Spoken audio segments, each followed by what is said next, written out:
नमस्कार दोस्तों, एक बार फिर स्वागत है आपका आपके अपने चैनल अपने प्लेटफॉर्म पे। एक छोटी सी वीडियो के अंदर स्वागत है जिसके अंदर आपको भरपूर ज्ञान मिलने वाला है।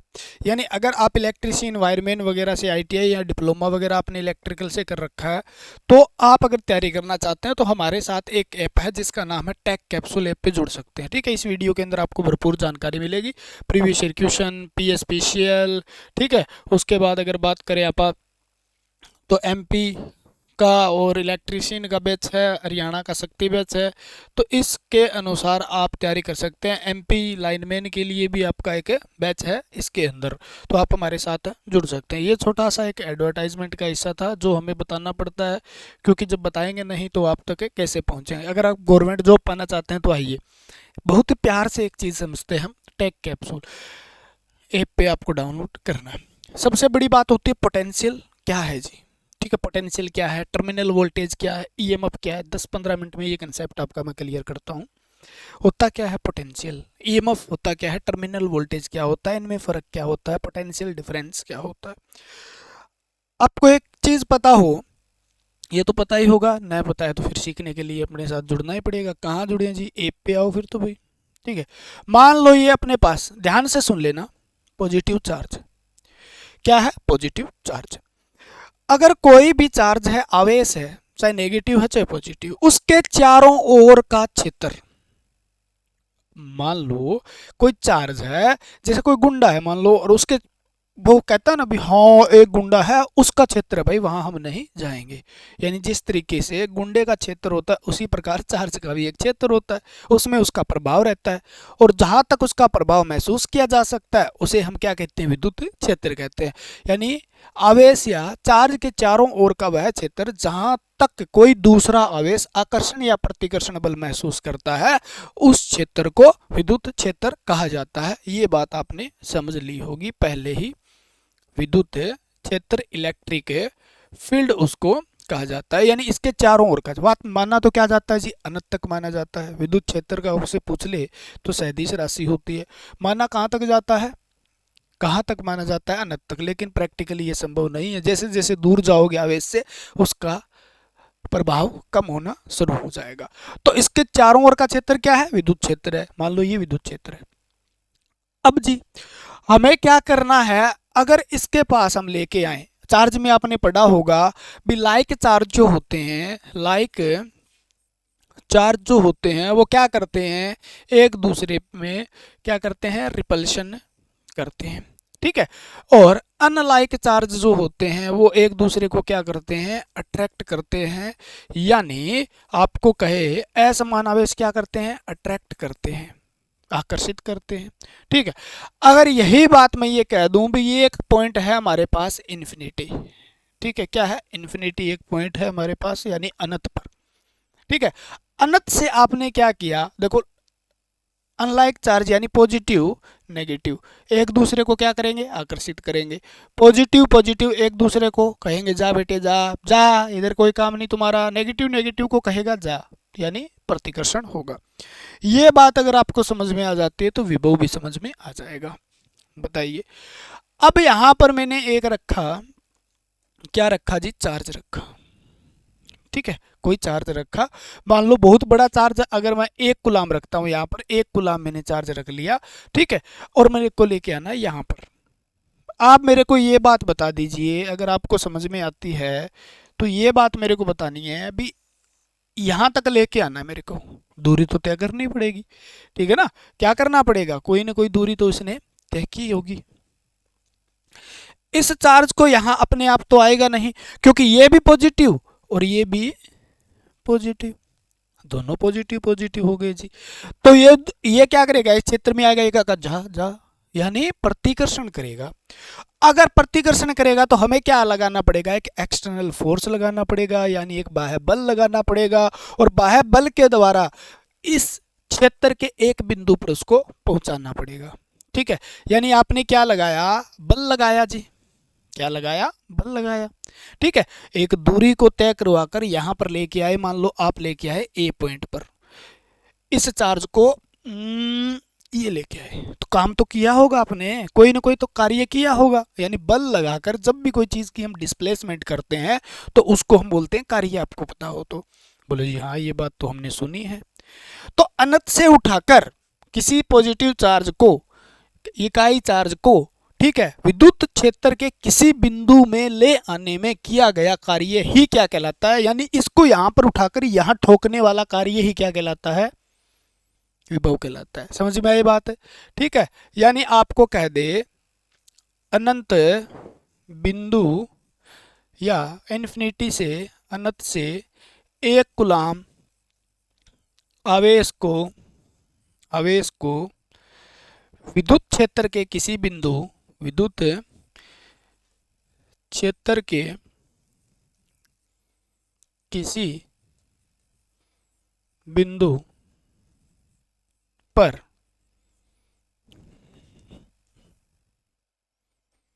ले जाने पर किया गया कार्य विभव कहलाता है। यही तो विभव है, कुछ है क्या? समझ आनी चाहिए चीजें, धीरे धीरे सारे कंसेप्ट क्लियर हो जाते हैं। तो ये पोटेंशियल है, ठीक है। यानी क्या हुआ जी? बोलो जी पोटेंशियल क्या हुआ? बोलो जी पोटेंशियल क्या हुआ? पोटेंशियल, ठीक है। क्या किया गया? बल लगाया गया, ठीक है। किसको? डिस्प्लेसमेंट करने के लिए, ठीक है। और किसको? चार्ज को, चार्ज को ले आने में कार्य किया गया। तो एफ डी ये तो क्या है? ये तो यही तो है, वर्क बटे क्या है? चार्ज। तो याद रख लेना आप, पोटेंशियल इसको हम वोल्टेज भी कह देते हैं। क्या बोल देते हैं? वोल्टेज। तो इसकी इकाई क्या हो गई? या तो आप कहोगे जी न्यूटन मीटर प्रति, क्या हो गया? कूलाम, या जूल, वर्क की क्या होती है? जूल प्रति कूलाम, या इसे ही हम क्या बोलते हैं? वोल्ट बोलते हैं। कितना कार्य हुआ या कितना बल लगा और कितना डिस्प्लेसमेंट हुआ, उसको ही हम क्या बोलते हैं? वर्क बोलते हैं। फिजिक्स के अंदर पढ़ा हो तो, ठीक है। तो चार्ज की, और ये क्या लेके किसको आए? बोलो जो two two two two two two two इसको लेके आए, है ना। तो ये होता है जी न्यूटन मीटर पर कूलाम, या जूल प्रति कूलाम, या वोल्ट। और भी आएगी वोल्ट, आगे भी आएगा, बहुत कुछ आएगा, टेंशन ना लो। ये तो छोटे छोटे आपके ट्रेलर से हैं, क्लियर है। अब ये तो हो गई। कौन सी राशि है? स्केलर क्वांटिटी है, अदिश राशि होती है जी। कौन सी राशि होती है? अदिश राशि होती है। कौन सी राशि होती है? अदिश राशि होती है। मापने के लिए कौन से यंत्र का प्रयोग किया जाता है? तो वोल्ट मीटर का प्रयोग होता है जी, ठीक है। वोल्ट मीटर को सप्लाई के किस में जोड़ा जाता है? पैरेलल यानी समांतर क्रम में जोड़ा जाता है। याद रख लेना, ये चीजें मैं खाली बोर्ड था इसलिए लिखा ही देता हूँ, क्लियर है। तो अदिश राशि है मापने के लिए, और क्या होता है? इस होता है, ठीक है। एक शब्द आता है जी अब पोटेंशियल डिफरेंस, ठीक है। विद्युत क्षेत्र का पता चल गया। ये तो क्षेत्र तो मैंने यहाँ पर आपको थोड़ा सा बताया, भी आपको पता होगा इसलिए, ठीक है। ये क्षेत्र तो बहुत टाइम से समझाता हूँ मैं, क्योंकि बेसिक क्लियर जब तक ना हो। पोटेंशियल डिफरेंस यानी जिसको हम बोलते हैं पीडी, विभवांतर। क्या बोला हमने? विभवांतर। ये क्या होता है? यहीं से ही समझते हैं, भागने की जरूरत है ही नहीं। यहां से लेकर यहां तक लेके आए ए पॉइंट तक, उसे तो हमने पोटेंशियल बोल दिया, ठीक है। लेकिन इस क्षेत्र के अंदर इस चार्ज को, मेरे को ये चार्ज कहाँ गया? मान लो छोटा चार्ज मैंने लिया, क्यू नॉट, टेस्ट चार्ज मैंने लिया, क्योंकि एक कूलाम चार्ज को खिसकाना बहुत मुश्किल है, छोटी बात नहीं है, लेकिन इसकी डेफिनेशन यही होगी। अब इस चार्ज को दूसरे पॉइंट पर लेके जाना है मुझे, ठीक है। अब बताइए क्या यहाँ तक, यहाँ पे जो कार्य हो रहा है और इस कार्य में कोई अंतर होगा या नहीं होगा? मान लो इस पॉइंट पे लेके आया, जो पॉइंट मेरा क्या था? बी था, ठीक है। तो ए पॉइंट से बी पॉइंट, ये क्या है? विद्युत क्षेत्र है, ठीक है। ये क्या था? अनंत था। अनंत से जब यहाँ लेके आया तो उसको मैंने क्या बोल दिया? पोटेंशियल। अब यहाँ तक तो लेके आ गया मैं, यहाँ से यहाँ ले जाने में, यानी ये क्या है? विद्युत क्षेत्र। विद्युत क्षेत्र के इस बिंदु से इस बिंदु पर ले जाने में किया गया कार्य क्या कहलाता है? पोटेंशियल डिफरेंस कहलाता है। यानी इतना कार्य कितना करना था? यहाँ जो कार्य करना था और यहाँ जो कार्य किया जा रहा है, यहाँ तक ले जाने में दोनों कार्य में अंतर जो होता है वो क्या कहलाता है? विभवांतर कहलाता है। समझे? विद्युत क्षेत्र के एक बिंदु से दूसरे बिंदु पर एक कूलाम आवेश ले जाने में जितना अंतर आ रहा है, ठीक है, कार्य करने में जितना अंतर आ रहा है उसे हम क्या कहते हैं? विभवांतर कहते हैं। कोई बड़ी बात नहीं है, लेकिन विभवांतर इंपॉर्टेंट बहुत है। बोले जी ये कैसे? ठीक है, तो विभव में अंतर, इसको क्या बोला? विभव में अंतर, विभवांतर। ठीक है, विभवांतर है क्या जी? विद्युत क्षेत्र के एक बिंदु से दूसरे बिंदु पर आवेश को ले जाने में किया गया कार्य क्या है जी? वर्क डन ही है, विभवांतर। यानी यहां पर कितना कार्य था? मान लो, ठीक है, ये क्या है जी? PD है। PD बराबर क्या होगा? यहाँ जितना कार्य है, ठीक है, तो मैं लिख देता हूँ वर्क A। ठीक है, यहाँ पर जितना कार्य है यानी वर्क B बटे में क्या लिख दिया मैंने? है तो हमारे पास चार्ज ही, दोनों का अंतर आएगा तो मैग्नीट्यूड बदलेगा, मैग्नीट्यूड में अंतर आएगा लेकिन इकाई तो सेम ही रहेगी। ठीक है, मैं कह दूं 10 मीटर में से 5 मीटर घटा दो तो आप कहोगे जी 5 मीटर, मीटर तो नहीं घटा ना। ठीक है, तो आप कहोगे जी सही बात है ये तो। ठीक है, तो वर्क तो है ना ऊपर, तो मैं सीधा कह दूं इसका इकाई तो वही रहेगी ना, वर्क बटे कूलाम। ठीक है, यानी जूल कुछ भी नहीं है, जूल प्रति कूलाम। ठीक है, यानी वही इकाई है जो इसकी है। किसकी है? पहले भी थी जिसकी इकाई। ठीक है, एक बात याद रखना, पोटेंशियल डिफरेंस जरूरी है, नहीं तो करंट का प्रवाह नहीं होगा। करंट का प्रवाह करवाने वाला ये जरूरी है। करंट का प्रवाह तभी होगा जब पोटेंशियल डिफरेंस होगा। करंट वाले में पढ़ेंगे, ऐसे ऐसे टॉपिक लेके आएंगे। आप डेली अगर वीडियो को आपने लाइक वाइक कर दिया ना अच्छे से, तो ऐसे टॉपिक तो आप लेके आएंगे। इसको भी किससे मापा जाता है? बोलो जी इसको भी हमने कहा पोटेंशियल है तो वोल्ट मीटर से ही मापा जाता होगा। कोई दिक्कत तो आएगी नहीं, कोई परेशानी आनी नहीं है। ठीक है, तो समझ में आई होगी दोनों बातें, दिमाग में घुसी होगी। आगे चलते हैं, अगला पॉइंट एक लेके आए हम, जिस पॉइंट का नाम है EMF। चारों के अंदर थोड़ा अंतर बताना था। EMF, इसका नाम ही देख लो क्या है जी? इलेक्ट्रो यानी इलेक्ट्रॉन। ठीक है, मोटिव फोर्स विद्युत वाहक है, बल नाम में ही है। विद्युत यानी एक दबाव, एक ऐसा प्रेशर, यानी एक विद्युत का प्रेशर होता है। मैं सीधा लिखूं यहाँ पर, ठीक है, विद्युत दाब है एक प्रकार का। ये क्या है? विद्युत दाब है, इलेक्ट्रिक प्रेशर है, जो क्या करवाता है? इलेक्ट्रो को मूव करवाता है, यानी इलेक्ट्रॉन को गति देता है। ठीक है, ऐसे बात आई तो भी ठीक है, इलेक्ट्रॉन को न कहे तो कह दे आवेश को चलाता है, आवेश को गति देता है। बताइए कौन सी गति होती है इलेक्ट्रॉन की? जिगजैग गति होती है, ध्यान रखना। ठीक है, तो वही दाब है। मान लो कोई चीज है, उसको चलाने के लिए कुछ तो चाहिए, अरे कुछ तो चाहिए, ऐसे तो नहीं चल पाएगी ना। जैसे मैं कह दूं भी कोई चीज यहाँ खड़ी है, इसको मेरे को आगे धकेलना है, तो कोई एक्सटर्नल फोर्स चाहिए, बाह्य बल चाहिए इसको हिलाने के लिए। तो इसी तरीके से एक बल या दाब का काम कर रहा होता है EMF, किसमें? चालक के अंदर। वो कहता है, ठीक है, ऐसे करंट जा रहा है, करंट तब जा रहा है ना, तब आवेश जा रहा है, आवेश पर सेकंड जा रहा है, उसे ही हम करंट कहते हैं। ठीक है, तो इस तरीके से हम कह सकते हैं, यानी इलेक्ट्रॉन को चलाने वाला बल या आवेश को चलाने वाला बल किसी चालक के अंदर क्या कहलाता है? EMF कहलाता है, इलेक्ट्रोमोटिव फोर्स कहलाता है। ये कोई बड़ी बात थी नहीं, आपको समझ में आ गई होगी। ये देखिए EMF, ठीक है, यानी एक प्रकार का दाबी है, बोलो जी सिंपल, बिल्कुल सिंपल।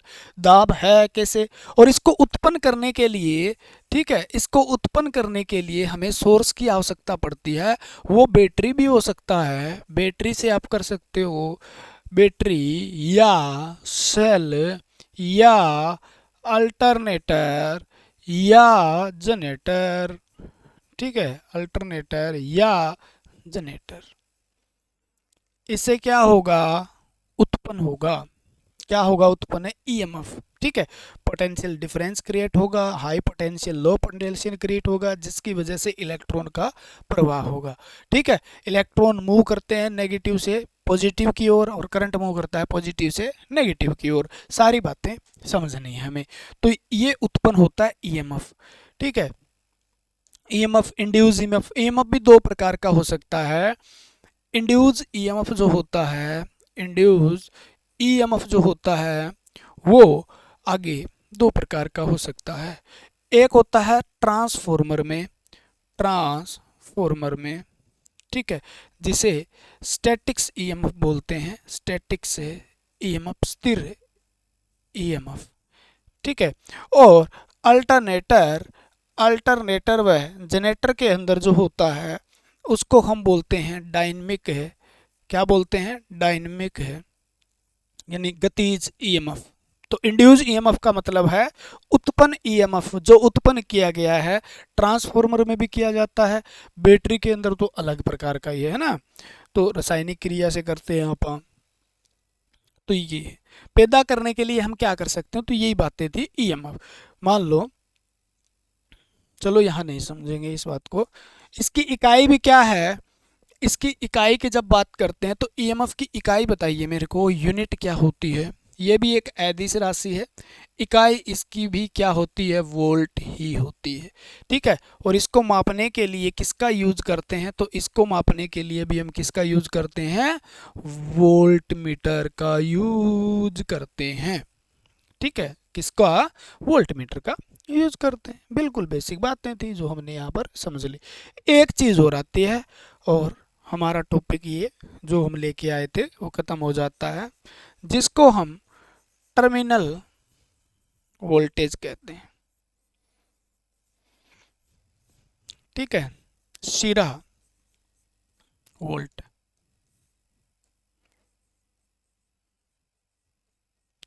मैं अगर सीधी लाइन लिखना चाहूँ तो समझना यहाँ पर है, मुझे समझाना यहाँ पर है, ध्यान रखना। टर्मिनल वोल्टेज क्या होती है जी, टर्मिनल वोल्टेज वो वोल्टेज होती है जो लोड के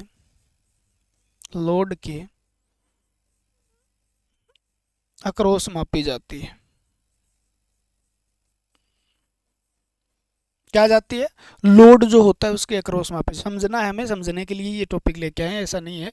लोड के अक्रॉस मापी जाती है, या हम कह दें बैटरी के टर्मिनल पर मापी जाती है, बैटरी के टर्मिनल पर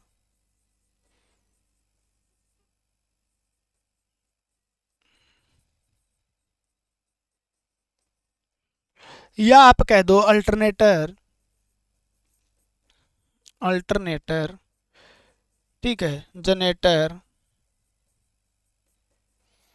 या जैसे ट्रांसफॉर्मर या कोई बैटरी है के ऊपर मापी जाती है, कुछ भी कह सकते हो। आपने कभी सुना होगा, आपने कभी आटा पिसवाया हो, एग्जाम्पल दे रहा हूँ एक छोटा सा, आपने आटा पिसवाया हो, तो जब चक्की चलती है ना तो उनके दो पार्ट होते हैं पत्थर के, वो आपस में घिसाई करते हैं, और जैसे वो घिसाई करते हैं तो उसके अंदर ऊष्मा पैदा भी होती है, और ऊष्मा पैदा होने के कारण क्या होता है, कुछ ना कुछ आटा जल जाता है। यानी आपने गेहूं तो उसको दी 45 किलो, हो सकता है आटा उसने दिया हो आपको 42 किलो, बोला जी 3 किलो काटा कट गया, तो वो काटा क्यों काट रहा है, क्यों, क्योंकि उसे पता है भी इतने किलो गेहूं के साथ इतना क्या होता है, गेहूं जल जाता है, उसका वजन कम हो जाता है। यानी आपने कितना दिया, इनपुट कितना डाला, 45 किलो, बाहर क्या आया, 42 किलो, 3 किलो खा गया। जिस तरीके से चाकी आटे को खा रही है उसी तरीके से ईएमएफ है, वो वोल्टेज है, वो भी ड्रॉप कर रहा है उसके अंदर। किसके कारण, मान लो कोई भी सोर्स है, जैसे ये भी क्या है, बैटरी, ठीक है, अल्टरनेटर, जनरेटर, ये क्या है? सोर्स है। ठीक है, ये क्या है? सोर्स है। सोर्स क्या होता है पता है आपको? सोर्स वो होता है जो इस चीज को उत्पन्न कर रहा है। मान लो यहाँ पर एक बैटरी है, समझाता हूँ मैं आपको, और बैटरी के अंदर लगी है, मान लो ये टर्मिनल लगा हुआ है।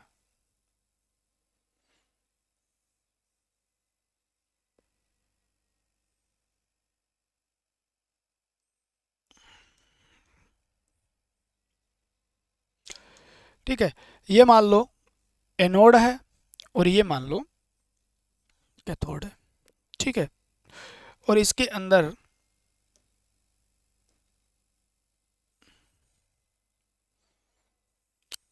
मान लो H2SO4 ही भरा पड़ा है। समझना है तो लो समझ लो, आज के बाद दिक्कत नहीं आनी चाहिए। ये क्या है? H2SO4 भरा पड़ा है इसके अंदर। कोई मजे वाली बात है नहीं है, है ना?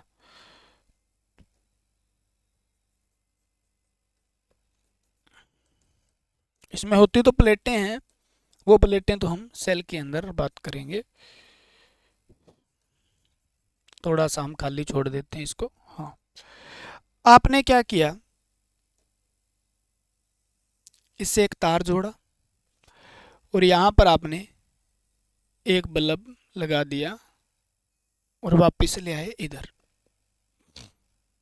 चलो ठीक है, ये भी आपने अच्छा काम किया, भी बल्ब लगा दिया। ठीक है, तो बल्ब क्या है? एक प्रकार का लोड ही है। क्लियर है? लोड है। अब जो आपने डॉक्टर कह रहा हूँ, बैटरी वाले के पास गए, बोला जी हमें 12 वोल्ट की बैटरी चाहिए, उसने 12 वोल्ट दे दी। और जैसे ही आप घर आए, आपने क्या किया, यहाँ लगाया वोल्ट मीटर, पैरेलल में लगता है, और वोल्ट मीटर ने क्या दिखाया? 11.5 11.7 दिखाया। मतलब हमें तो बैटरी वाले ने ठग लिया, ठग लिया भाई।